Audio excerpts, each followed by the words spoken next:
Good day and welcome to your favorite show, Be the Best You Can Be, on your number one hit music station, EBIS2. I am your dear brother in Christ, Ishmael Spesihle Kumalo.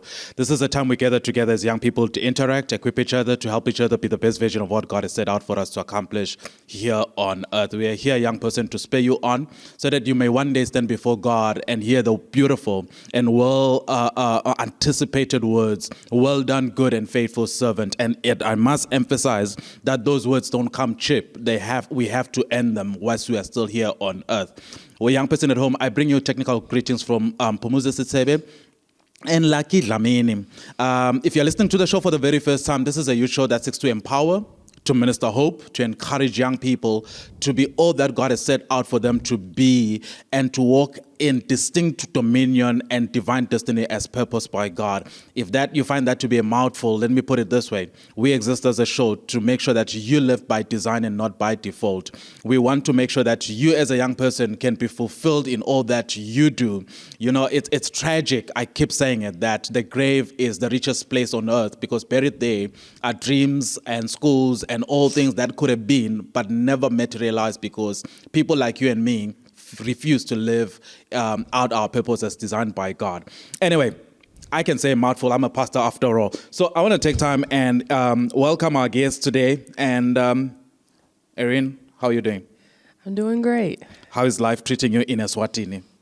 It's been beautiful to meet the people and talk to the people. I've loved it since I've been here.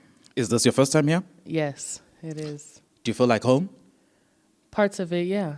Yeah. Would you like to stay? We can give you land. Well, I've already talked to Faces about getting some land, so that's in the works. Yeah, no, but truly speaking, for the person listening in, who is it Irene or how do you pronounce that? It's Erin.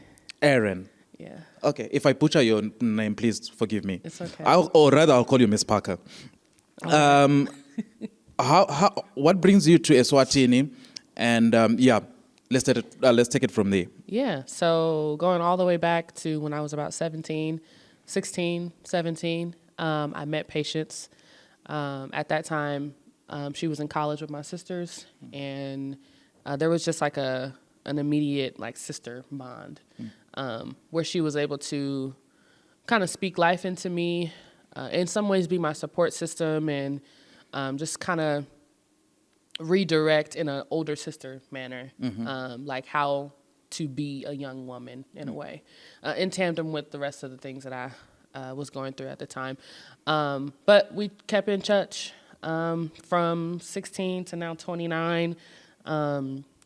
My career in videography, photography, just all the creative outlets, whether that's like graphic design or writing, filmmaking, all these things, it just started to kind of grow by the grace of God. And so she hit me up like sometime earlier this year and was like, the Lord put you on my heart late last year and I would love for you to come out. And it was almost like I knew when she was like, hey, I need to talk to you, that I was like, Lord, are you going to tell her for me to come? And so that's what she said. She didn't say it off bat, like as soon as we got on, but towards the end she was like, well, this is really why I was calling you. And so, I'm here to tell the story of, at first it was just going to be the brave girls that are in her organization, but now it's just the people of Eswatini and like my brothers and sisters across the pond, if you will. Yeah.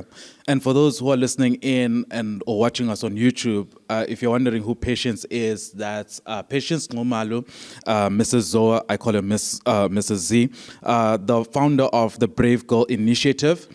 She's a friend of the show. We've hosted her before here. A lot of you guys know that. And I would encourage you, highly recommend to go on our socials, check out the Brave Girl Initiative and see how that can be of benefit to you, your children at home, your family, and your school.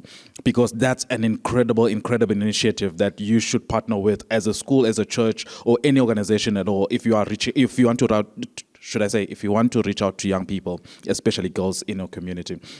You are doing, Ms. Parker, a lot. Artist, photographer, documentarian. How do you get the time to do all that? I don't know. I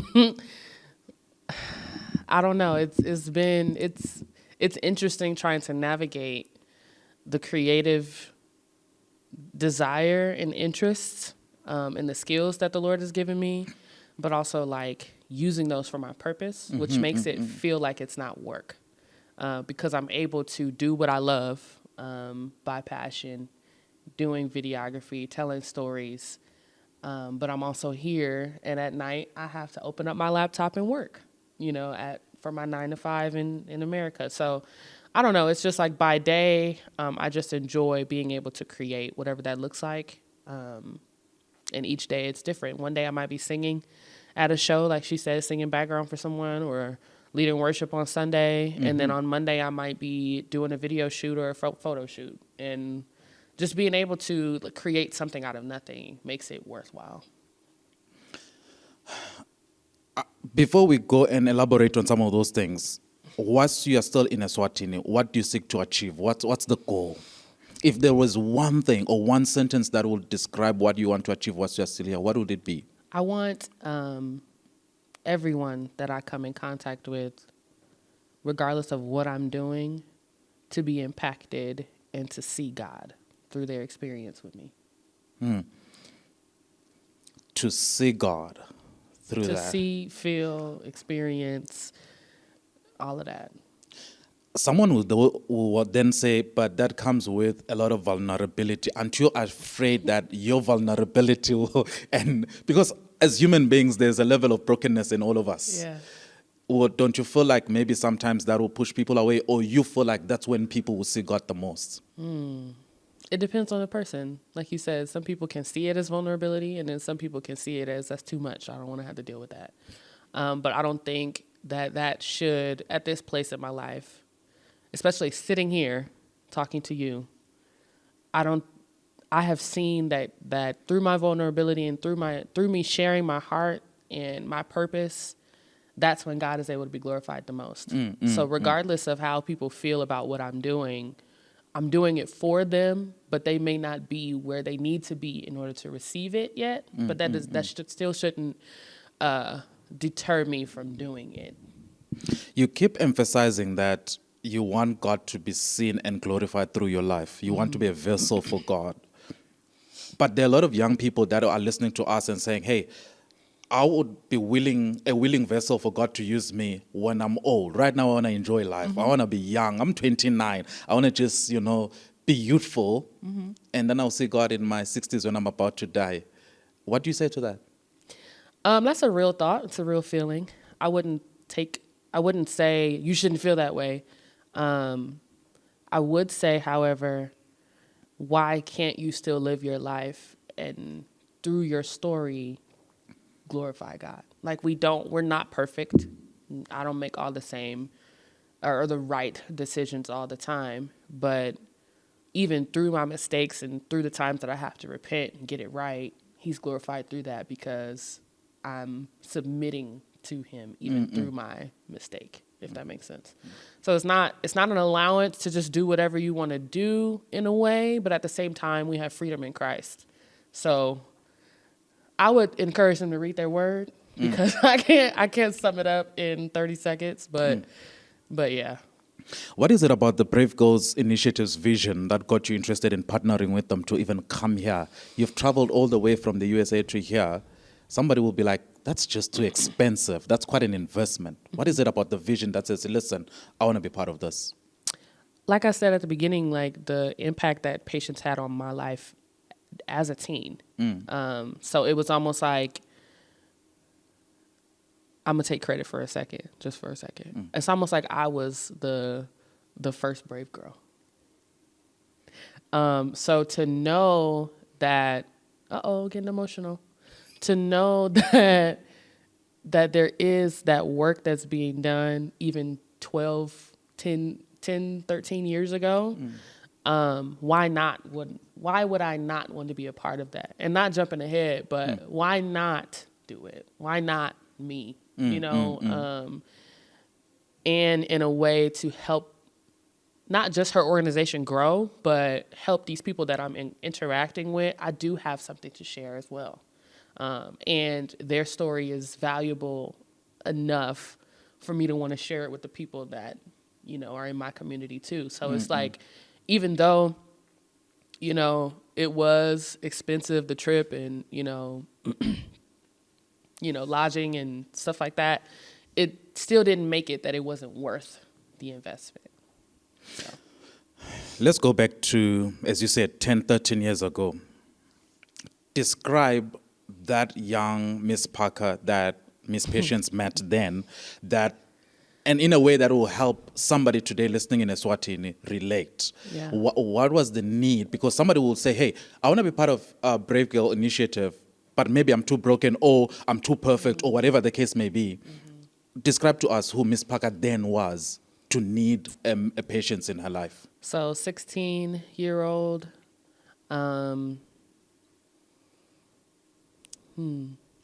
it's crazy because I am an introspective person, but I've never thought about it where I would explain like this. Insecure, unsure, bars, but insecure, unsure. I would say not seen, and not even really sure how to express that in a way where there could be change. Like desiring belonging, but not sure how to communicate that. Do you think that's one thing that a lot of young people are battling with here? The deepest cry of a young person, would you say, is they want to be seen and heard, but they don't have that platform or the person who can see and hear them? Yeah, I think a lot of teenagers feel misunderstood, partially because they're still growing and they don't even know some of the stuff that it's like they don't know what they don't know yet. But what they do know is that it's so like complex. I want to learn, but I want to be nurtured while learning and heard too, even through the things that I don't know. I know that I'm uncomfortable with how things are changing in my body and what I look like in the rooms that I'm in and, the community I'm involved with. I have these desires, but I don't know how to get there. Or this person over here looks like this and I want to look like them, but I don't. How can I be and exist in who I am despite all the other stuff of the unknown and the insecurities and like the stuff that happens as a teenager? I want you to speak right now. I would normally do this at the end of the show, but I want to do it right now, where you speak to the youth pastor who may be a patient in somebody else's life right now. What would you say to them? Because for them, maybe they see it either as a job or something I'm just doing to pass time, or I'm just a teacher in this classroom. I'm here to get a paycheck and that's it. What would you say to that person today? First, I would say check your heart for what your passion really is, because you're involved in people's lives. And the first, I would say, 16 to 17 years of a person's life is the fundamental and foundation, really, of what's created and how they might even view just the world. And so if you know that that's not your purpose, I would strongly suggest you consider something else. But if you're like, man, this is what I know that God has called me to, I just don't really know how to reach these kids. They just want to be listened to. They want the open ear and open door to really like talk about their deepest, darkest feelings and secrets. And as a youth pastor, we have the tools to be able to take what they're saying and redirect them to faith, redirect them to the skills and the things we know about just within the kingdom and the word to strengthen them where they are. But before we start beating them over the head with the Bible, we need to hear where they are first. Like listen. Don't listen to respond. Listen to understand. And then also just take a humble approach to say that, hey, I was there at one point. I may not struggle with the same thing that this person is talking about, but if I can connect with you on a human level first, then I can reach the spirit man after that. Just quickly, young person at home or youth pastor at home, it's fascinating that it was Jesus who said to the disciples, "Come and I'll make you fishers of men." Do you notice that it was Jesus who saw the potential in the fishermen that were fishers of fish, and he was going to turn them into something that the potential, he identified the potential.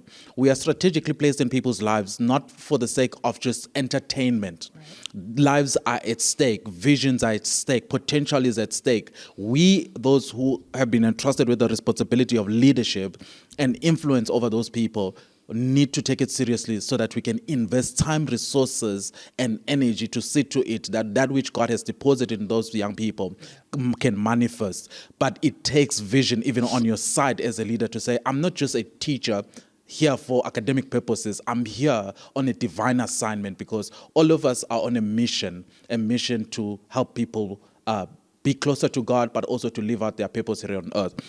Let's speak to the young person now. They, as you are saying, they're trying to discover themselves. There's a lot of confusion. They don't even know who they are. Here is, again, using the analogy, a Miss Patience who comes and says, hey, whether they offer or they do it, how do you respond and accept the guidance that these people are bringing in our lives as young girls or young boys? So it goes back to what you were talking about earlier with vulnerability. So vulnerability to me creates trust.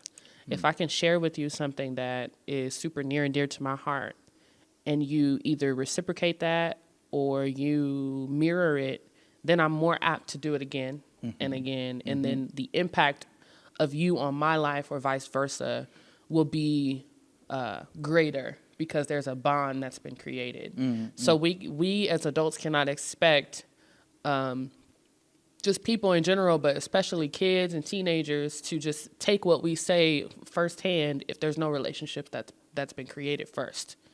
I think, we're supposed to be modeling our lives after Jesus, period.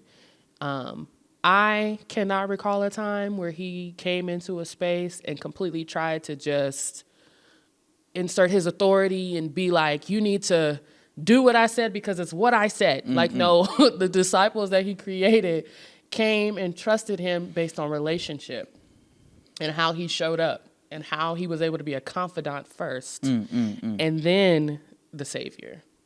Now, he already had all the power in his hand because he was Jesus, but the approach that he took was more on relationship and, hey, you're my friend, even though I am the Almighty. It starts with creating that trust and that bond first, so that they know that it's a safe space. One of the themes that you'll be dealing with whilst you're still here in Eswatini is why not you? That speaks into young people believing that God has something good for them. He wants to use them, believes in them. There's inherent value in them. Speak to us about why young people do struggle believing that they do have inherent value. I feel like there's a lot of reasons why, but it could be just a lack of representation. It could be a lack of vision or imagination, or even if you have that desire and that thought of, man, I want to do this with my life, if you haven't seen it done successfully, you're probably less motivated to try. Or the lack of support, resources, opportunity, access, money, education. Like, there are so many reasons why someone would feel like, no, I think it would be easier to do the things that I've seen. And I feel like that's across the board. It's not even just here, just with, not to make it about race, but just with Black people in general. Really most people of the African diaspora. What we see within ourselves is almost like we can only get so far before we feel like it's no longer an attainable goal. Like we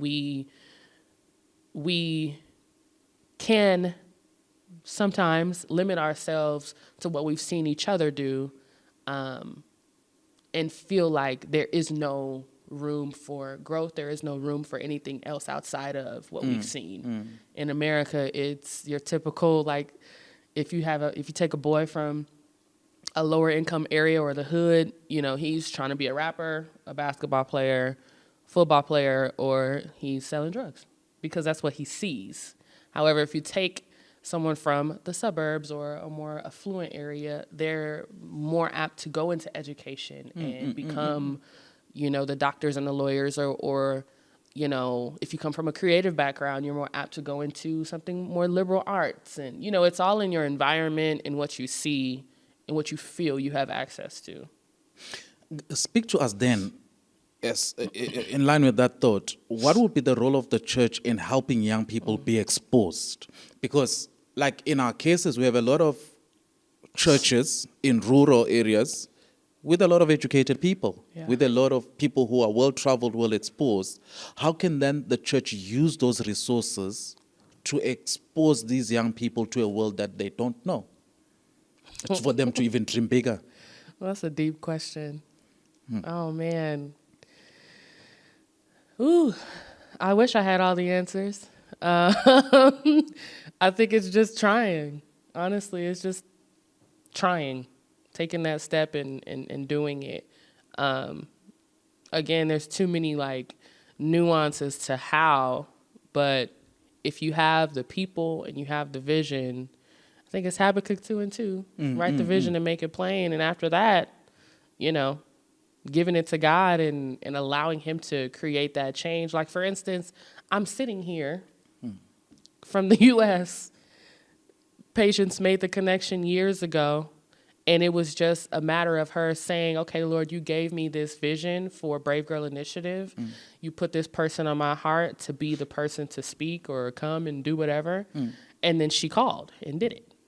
And then I had the responsibility of raising the funds and creating the surge and taking it from there. But it wouldn't have gotten to this place where I'm even asking this or answering this question had she not just did it or started or tried to begin the process. Am I correct in understanding you to even be saying that part of the solution lies in partnerships, where, as you have already alluded to, Patience was there to start it off. But you also needed other people in the form of fundraising and whatnot. And now a child in Eswatini will be helped, whose lives will be transformed, because there were people who collaborated. Absolutely.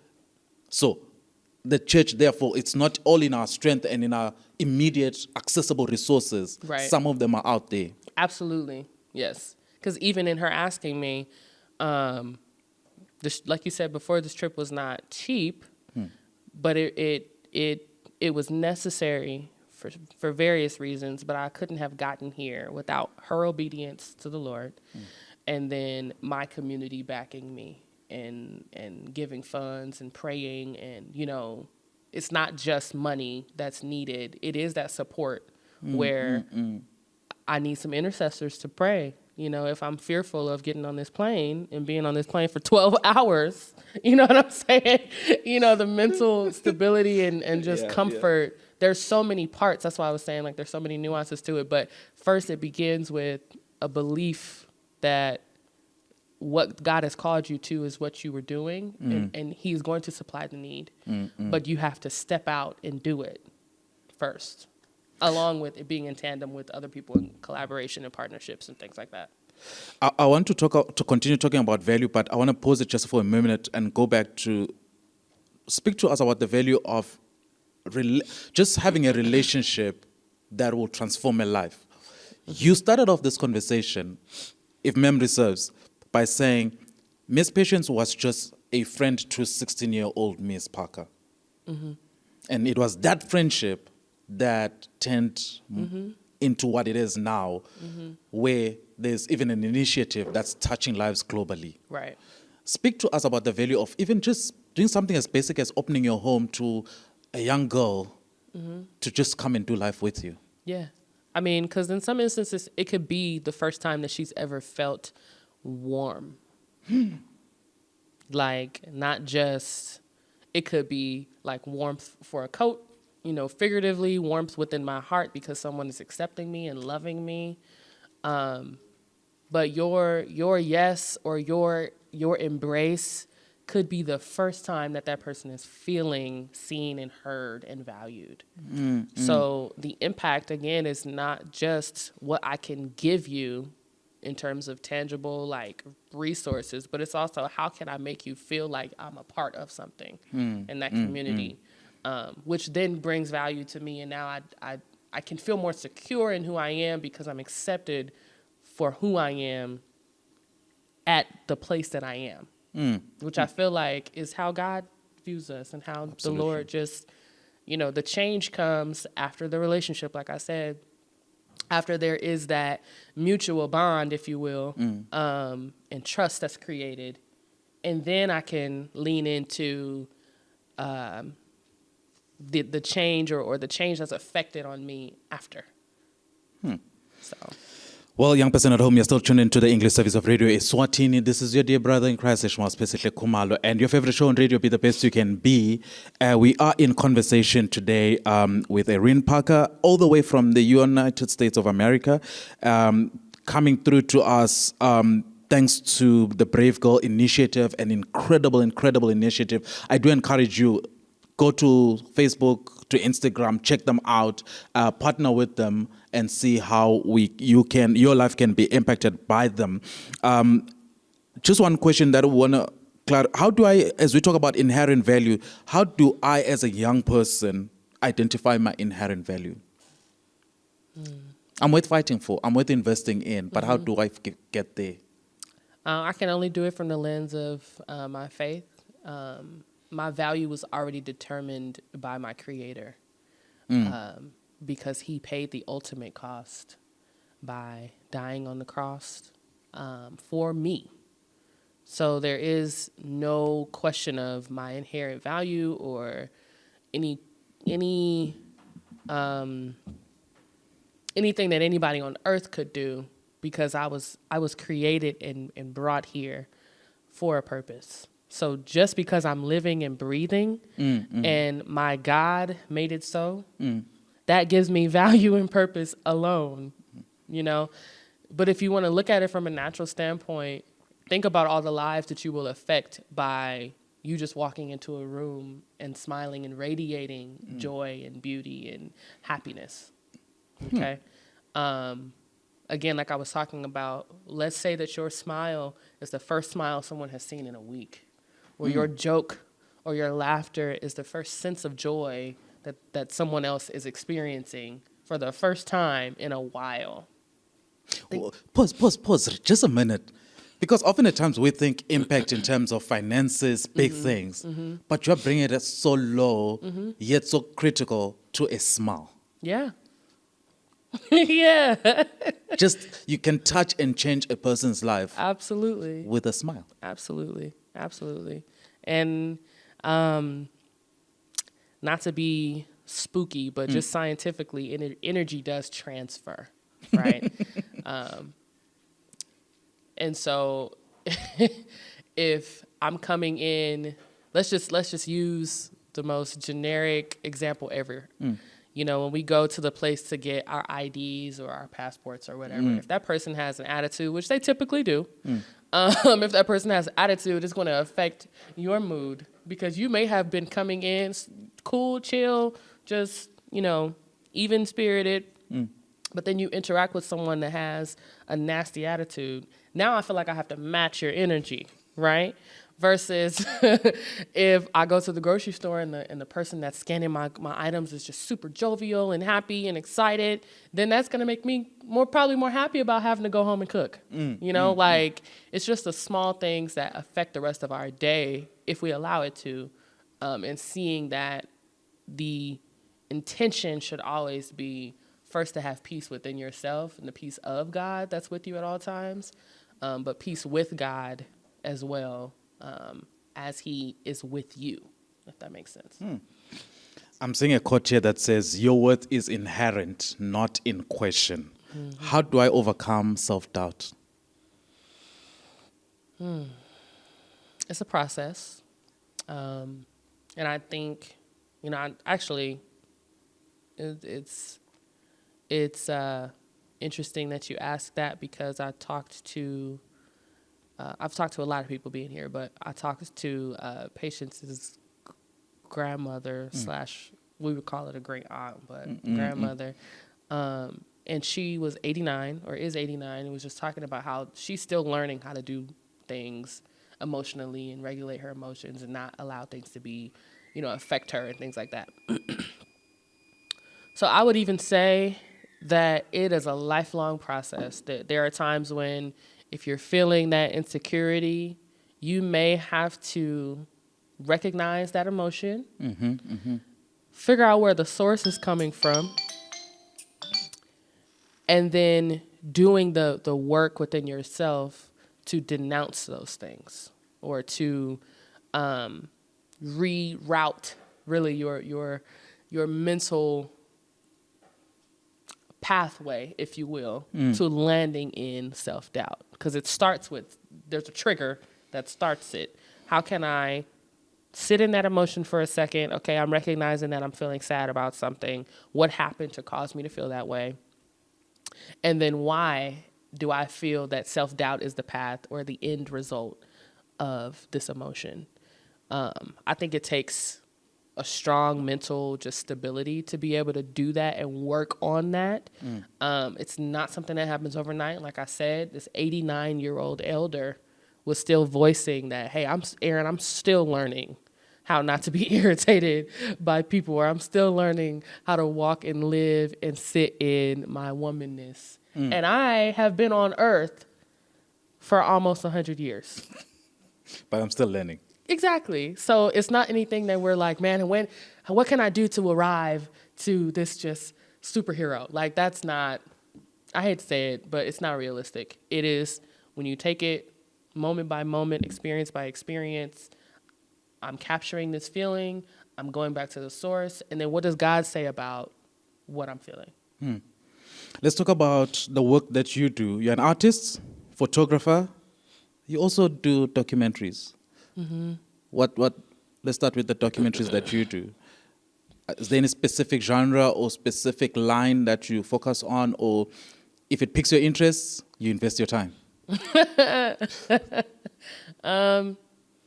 I think I'm just an advocate for telling the appropriate story from the perspective of the person that I'm talking to. Okay. Which is why I ask a lot of questions. Patients will tell you I'm very inquisitive, very curious. I want to know the why behind the what. And so I don't feel like I can tell a story appropriately without knowing the ins and outs of that person. Okay. And so if a story is worth being told, like, for instance, this is just the relationship between Black Americans and Swazis. Like, what is the connection piece? Do we see each other as brothers and sisters? Or even for the West African nations, do you guys see us as an extension of you because we were taken from that region and we are you and you are us? There's a disconnect, but how can we bridge, like, stuff like that, that is things that people don't think about, things that people don't talk about, just those important aspects of just us being human beings on this earth. How can we share that story to bridge the gap of ignorance and connection? That is my thing for what kind of story I would go after.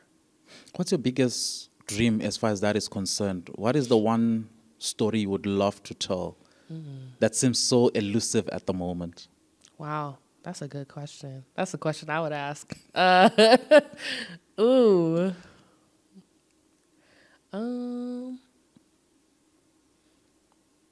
I feel like I'm being set up because I feel like because the way the Lord has been doing things, I feel like when I say this, it's going to be like 2 years from now, I'm going to be doing it. Man, what would be a story that I'd want to tell that seems elusive? Oh, I don't know. I really don't know. Because I would even say what I'm doing right now, because I would have never thought that being that teenage girl that felt like I wasn't heard. I didn't know how to speak. I didn't know how to advocate. Not to say that my upbringing was horrible, because it wasn't, but it had its things. And so to know that the 29-year-old Erin if we're looking at like just looking back, that 16-year-old Erin would have never thought that I'd be sitting here across the world talking to you. So I feel like when people ask me, oh, where do you see yourself in 5 years? You know, what do you want to do? It's like, you know what, whatever the Lord wants, because I can't, the word that says, you know, I'm summing it up, but he'll do things that we couldn't even think or imagine. Yeah. And he'll take what you can think and imagine, and it'll be way better than that. So that's why I'm saying, Lord, if you set me up to try to blow my mind again, I don't know. So that way there is no there's no blueprint. God, you can do whatever you want to do. But yeah, to answer your question, if I could, just any story that is impactful for the people. What line of photography? Is it wild photography, wedding photography, people at gigs and whatnot, or just strictly church photography? You get on people's faces whilst they're worshiping, and then you disturb their momentum. That is funny. Honestly, I've done all of those things. So, yeah, I mean, I feel like there's a difference between like the photography gigs that you just have a photo shoot to go do, whether that's like a portrait session or, you know, when we went to Kruger, then, okay, do I call myself a wildlife photographer because I was in the car taking a picture of an elephant? Okay, you know. So I don't know.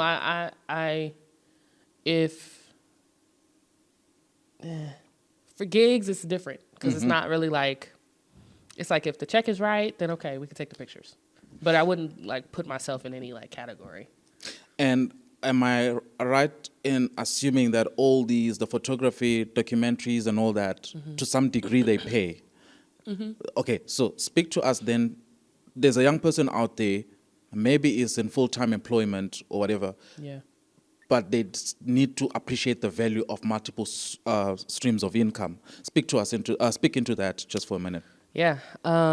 One thing I would say, don't jump on a bandwagon just because you see that there are a lot of photographers around, and you know that's not necessarily a passion of yours. It goes back to the whole youth pastor thing.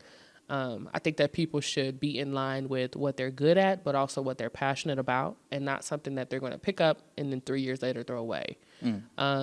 There is an importance just in the economy in general to have several streams of income so that you can have options if something happens.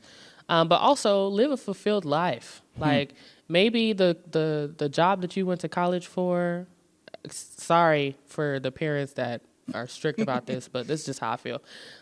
Even maybe the job that you went to college for is not giving you the fulfillment within your life, or it's not even in line with what your passion or purpose is. You are always going to feel like there is something that I could be doing that may be in line, right? So it's just taking the time to find that and then growing that, research that, sleep with that, wake up with it, learn all you can so that when the doors open and the opportunities come, you're not trying to get ready. You have already prepared yourself to be ready. So yeah. What would be your last message as we conclude? What would be your last message to the young person listening to us right now?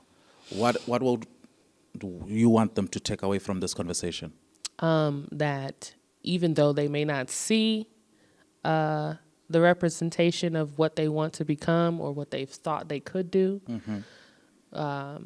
through your faith, community, and really just the acceptance to what God has called you to, there is nothing too big for the God that we serve. There is nothing that would limit him from doing anything for you. But we also want to be sure that it's rooted in a relationship to serve him and not necessarily just to gain money or recognition from him. You know, seek ye first the kingdom of God and all these things will be added unto you. First, it's developing that relationship to say that, God, who am I? Who have you called me to be? And then after that's clear, developing that person. And then God is able to be glorified through your life because you're representing him. Well, young person at home, thank you so much for tuning in and being a blessing to us, because you are indeed a blessing to us by just listening to this. You encourage us with your feedback. So do send us that feedback, post on our socials, do requests, whatever request that you have, forward it to us. It helps us know how to structure this program. So thank you so much, young person at home. And we would like to also extend our sincere gratitude to the Brave Girl Initiative for making this possible, this conversation possible. And thank you for saying yes to God when He just opened the door for you to come here. Your obedience is encouraging to all of us who are listening to this conversation and hearing your story. And till we meet again, that's my lot for the day. Nakupenda sana. God bless you.